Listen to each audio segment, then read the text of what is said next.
UNWTO and WTTC are still silent, but WTN warns travelers already. Where are today's leaders in the global travel and tourism industry in trying to prevent a human and economic disaster for Uganda's vibrant travel and tourism industry? It appears only the World Tourism Network has been speaking out so far. The UN's High Commissioner for Human Rights asked Ugandan President Yoweri Museveni not to sign the bill passed by the Uganda Parliament today.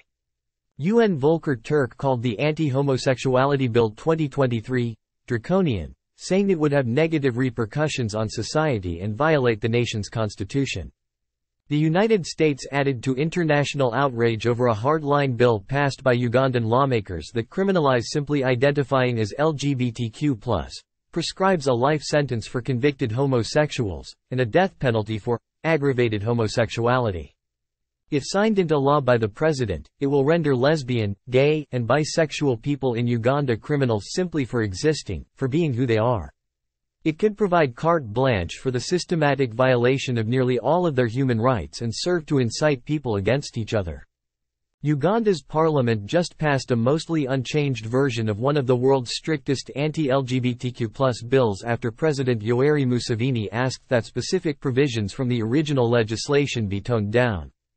The first version of this bill passed in March, when the president asked for some changes.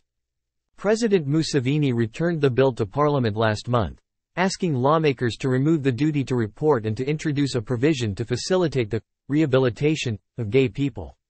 No such provision has been included in the amended bill. A measure that obliged people to report homosexual activity was amended only to require reporting when a child is involved. Failure to do so is subject to 5 years in jail or a fine of 10 million Ugandan shillings. A person who knowingly allows for his or her premises to be used for acts of homosexuality faces 7 years in jail in this East African country.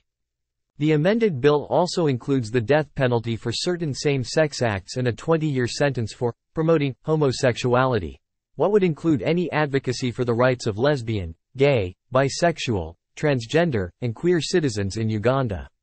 One of the bravest institutions in Uganda is the Metropolitan Community Church in Kampala. The church says, "Our greatest moral value in resisting exclusion is a primary focus of our ministry. We want to continue to be conduits of faith where everyone is included in the family of God and where all parts of our being are welcomed at God's table." The Metropolitan Community Church in Kampala. Ironically, conservative churches may be behind the sentiments against the LGBTQ communities in Uganda. The article Foreign Policy entitled, "How U.S. Evangelicals Helped Homophobia Flourish in Africa" explains. Anti-gay sentiment had previously existed on the continent, but white American religious groups have boosted it.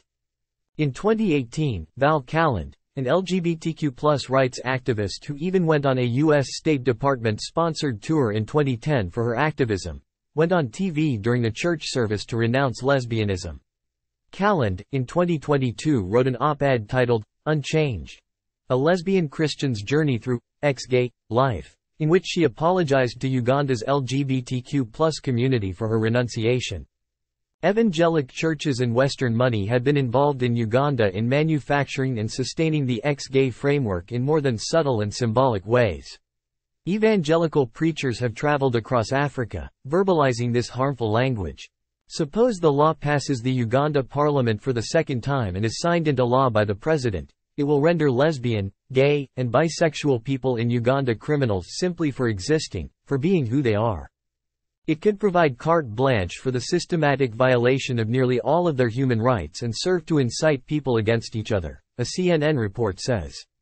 A new report published by the Institute for Journalism and Social Change, a new initiative set up by international journalists and activists, revealed that millions of dollars had been granted to groups such as the Inter-Religious Council of Uganda, IRCU, the influential conservative religious group which has pushed for laws against homosexuality for over a decade.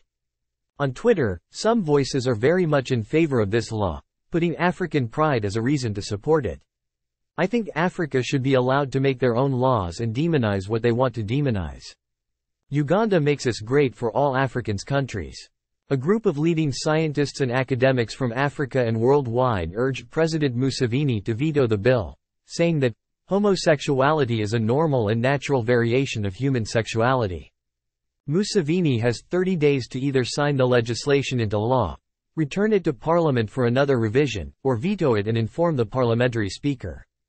The bill will, however, pass into law without the President's assent if he returns it to Parliament for a second time. Anita Among, the Speaker of Parliament, said, "Today, Parliament has gone again into the history books of Uganda, Africa, and the world, because it brought up the issue of homosexuality, the moral question, the future of our children, and protecting families." She asked MPs to remain steadfast in their commitments, adding that no amount of intimidation will make us retract from what we have done. Let's stand firm. Leading international travel and tourism organizations, such as WTTC and UNWTO, have long understood the importance of equality to include LGBTQ communities. Travel and tourism are associated with peace, equality, and human connection.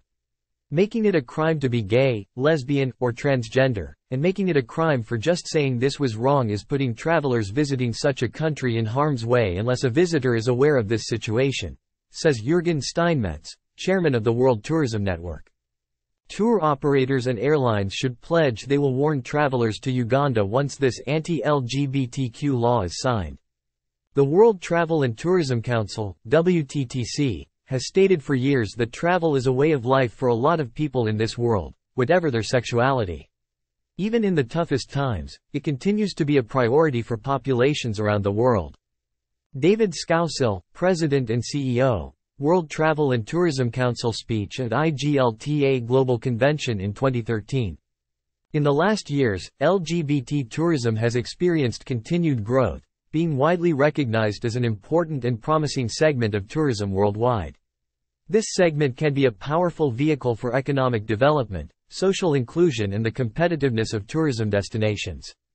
Former UNWTO Secretary-General Talib Rifai in 2017. World Tourism Network warns visitors to Uganda. Regarding tourism, only the World Tourism Network was directly outspoken in urging tour operators and airlines servicing Uganda to warn their clients about the new law once signed. If this law is signed, travelers to Uganda, regardless of their sexual orientation, must be aware of the danger of discussing LGBTQ issues in Uganda or for LGBTQ altogether to visit Uganda. Jürgen Steinmetz, Chairman World Tourism Network in 2023.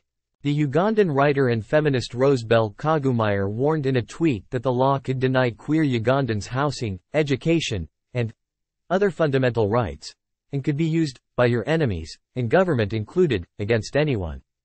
Flavia Mwangovia, Amnesty International's Deputy Regional Director, said, "The Ugandan president must immediately veto this law and take steps to protect the human rights of all individuals, regardless of their sexual orientation or gender identity." Amnesty International also calls on the international community to urgently pressure the Ugandan government to protect the rights of LGBTI individuals in the country.